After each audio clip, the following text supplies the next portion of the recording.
So, have you heard about Goldberg? Goldberg is just a regular guy, or so it seems.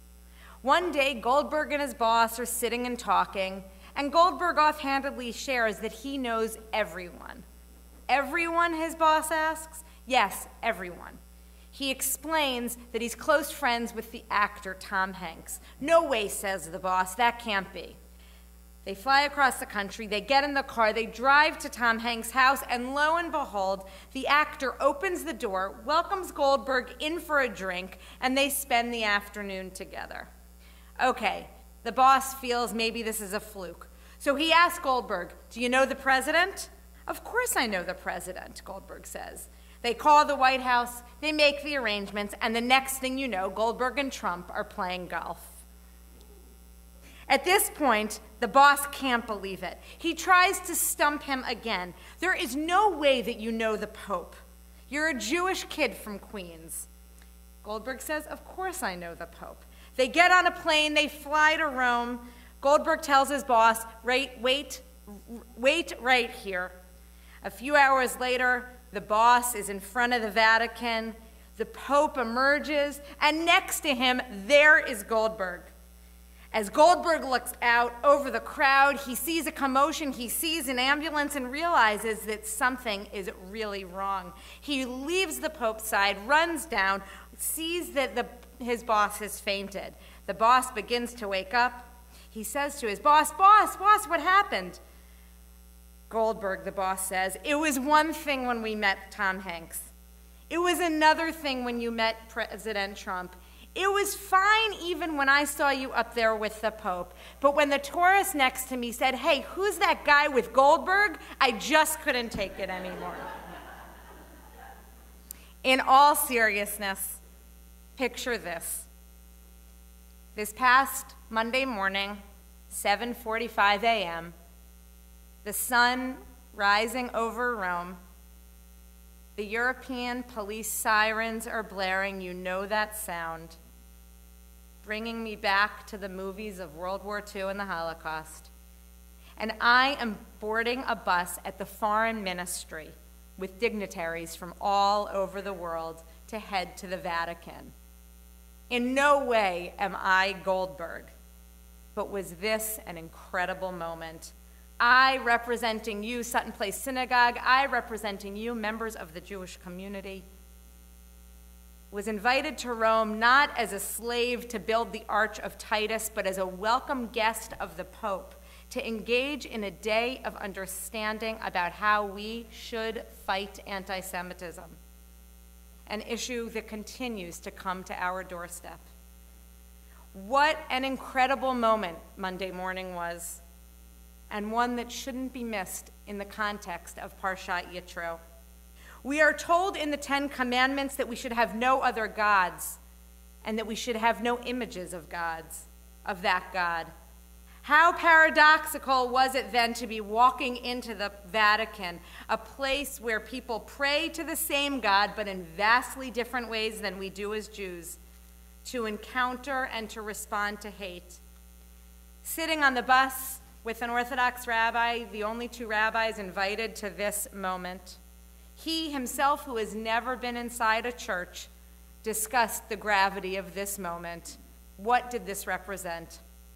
Let me tell you, it represented that as Jews, we need to use our access to advocate for the Jewish people. Just as Yochanan ben Zakkai advocated for the Jews after the destruction of the temple, when invited to show up, we do. When the Pope walks in, you stand. Why? Not because this is a holy person for me personally, but this is how relationships are furthered. This morning, I'd like to tell you a bit about my trip from earlier this week, the fastest trip I've ever taken, going thousands of miles away. In just 72 hours, I was back and forth. Less than 80 years after the Jewish people were humiliated, degraded, and murdered in some of this world's most exquisite and forward-thinking countries, or so we thought, representatives of these countries and over 50 others, plus several NGOs, were invited to attend a fascinating meeting sponsored by the OSCE, called the Rome International Conference on the Responsibility of States, Institutions, and Individuals in the Fight Against Anti-Semitism. The OSCE stands for the Organization of the Security and Cooperation in Europe. I was invited with Rabbi Joe Potasnik and other representatives of the New York Board of Rabbis to attend this conference, to bear witness to an important conversation where there was both an acknowledgement that anti-Semitism is still a virus that is infecting our world, and a pledge to cooperate to do more to eradicate it from our midst. Both Pope Francis, with whom I had the privilege of attending an audience, and Rabbi Jonathan Sack spoke about this virus in our world today.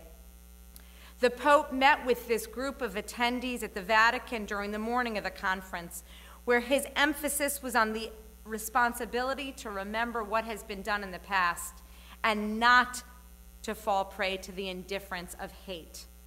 As he said, we are responsible when we are able to respond.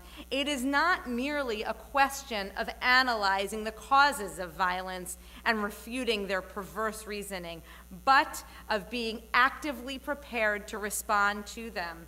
Thus, the enemy against which we fight is not only hatred in all of its forms, but indifference. For it is indifference that paralyzes us and impedes us from doing that which is right. And he raised the point that when we are faced with this virus of indifference, that we must administer a vaccine, and that vaccine is memory. He shared that we have just marked International Holocaust Remembrance Day. Memory is the key to accessing the future, and it is our responsibility to hand it in on a dignified way to young generations. I flew freely into Europe. I appreciated that I was invited as a dignitary to the Vatican, that I, as a rabbi, Jewish with my kippah, which the former Italian ambassador later commented to me, "You know, Rabbi, we really like your kippah." This was amazing. We know what has come forth from the Vatican over the millennia, and to feel that the Pope is part of the change, that they are leading the charge to fight anti-Semitism, gave me hope. But sadly, just because the Pope says it doesn't make everything so. As Lord Rabbi Jonathan Sacks shared in his remarks, anti-Semitism is an early warning sign of what a world can become. If it isn't safe to be Jewish in Europe, it might not be safe to be European in Europe. Anti-Semitism is a virus that mutates, and it is able to defeat itself to a different type of anti-Semitism. No longer is it the anti-Semitism of the Middle Ages, which was about faith, or of the 1930s, which was about race, but now it is political. For anti-Zionism is a form of anti-Semitism.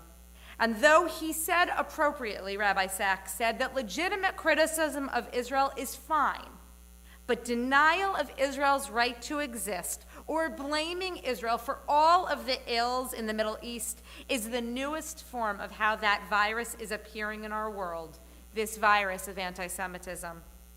As the meeting began, the Minister of Foreign Affairs of Italy spoke about the great task at hand of confronting anti-Semitism.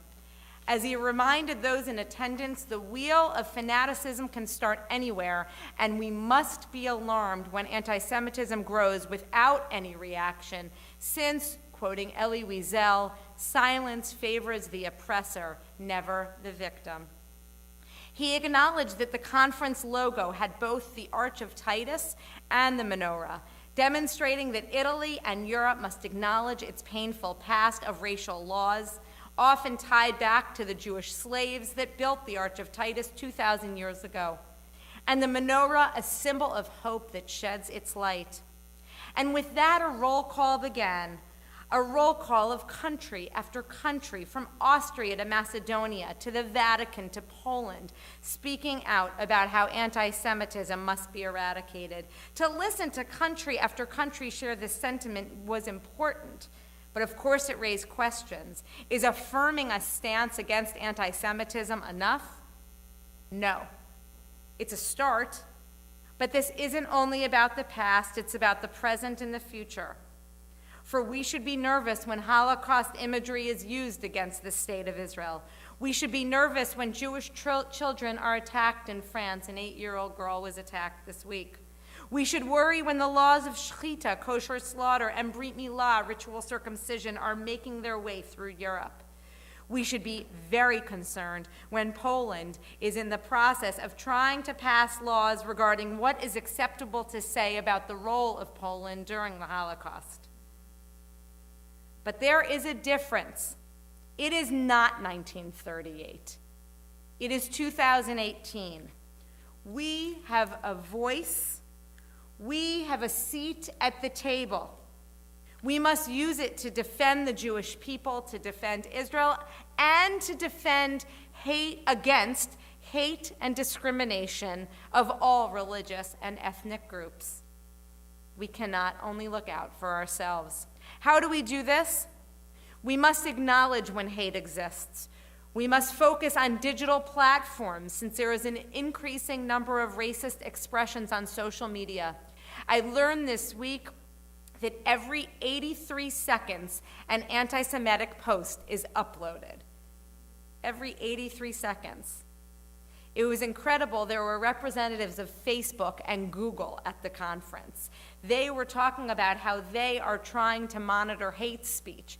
The problem is there is a fine line between hate speech and free speech, and trying to understand that line is what these digital platforms are still very much struggling with. We must strengthen relationships between religions and governments. This conference was a start. And now we must hold the leaders accountable to make sure that dialogue and action continue. Towards the end of the meeting, the Italian Foreign Minister of Foreign Affairs said, using the concept of tikkun olam, the need to repair the world, he acknowledged that we can't change the world overnight, but that we must raise awareness. This morning, we read the 10 Commandments. As Rabbi David Saperstein once famously said in response to the question, where should the 10 Commandments be put up? Should they be put up in public schools and so forth? Rabbi Saperstein said that the 10 Commandments in public spaces will do as much for morality as the Gideon Bible does in motel rooms. Commandments alone don't make a just society. Rather, they are a framework for behavior.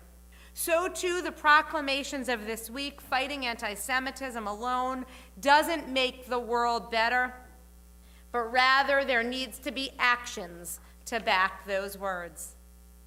But we can't do it alone. We must do it with our non-Jewish neighbors. Don't miss the irony that the 10 Commandments were given in Parshat Yitro, named for the non-Jewish priest, the non-Jewish father-in-law of Moses. We need to learn from each other. To change communities, we need to enact a system of change. We need hope in the holy work that we are committed to. We must do interfaith dialogue, not just for ourselves, but we need it for the world. We need to speak up and out against hate. We saw people do it for us, and we need to do it for others, for Christians in the Middle East, for Muslims in the Middle East. As I boarded the plane Wednesday morning to come home, I left realistically inspired. Inspired that the conversation was taking place, realistically knowing that the world doesn't get repaired overnight. But as I flew by myself freely from Italy to Germany to New York, I was inspired and humbled. Just a few generations ago, this was not an option. Jews couldn't just leave. Today, I could not only just leave, I could speak up. And that is what we must continue to do. Shabbat Shalom.